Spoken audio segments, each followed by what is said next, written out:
तुमच्याही आयुष्यात वेगवेगळ्या नात्यात पण त्रास किंवा दुःख मात्र सगळ्यांकडून सारखंच होतंय का? एक व्यक्ती तुम्हाला इग्नोर करते, दुसरी तुमचा फायदा घेते आणि तिसरी तर तुमच्याशी प्रामाणिकच राहत नाही. आणि मग तुम्हाला वाटतं माझ्याच आयुष्यात अशा पद्धतीची माणसं सारखी सारखी का येतात? जरा थांबा. कदाचित प्रश्न तुमच्या जन्मकुंडलीत नाही तर तुमच्या माइंड पॅटर्न मध्येच दडलेला असू शकतो. जर तुमच्या प्रत्येक नात्यामध्ये तुम्हाला डिसरिस्पेक्ट, बिट्रेयॉल, रिजेक्शन किंवा वन साइडेड लव्ह, एकतर्फी प्रेम यांपैकी काही अनुभवायला पुन्हा पुन्हा मिळत असेल तर इथे एक स्वतःला प्रश्न विचारा की मी माझ्या या नात्यात कोणती गोष्ट रिपीट करतेय? मी मला दिसणारे रेड फ्लॅग्स स्वतःहून इग्नोर करतेय का? किंवा समोरच्याला बदलण्याची जबाबदारी मी स्वतःहूनच स्वतःकडे घेतेय का?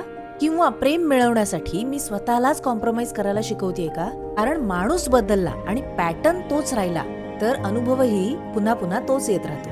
म्हणून यापुढे नेक्स्ट टाइम असा अनुभव आल्यावर या नात्याने मला नेमका कोणता लेसन शिकवायला घेतलाय असा विचार करा. कदाचित self worth, boundaries, self respect किंवा स्वतःचीच निवड बदलण्याचा लेसन्स त्यामागे असू शकतो.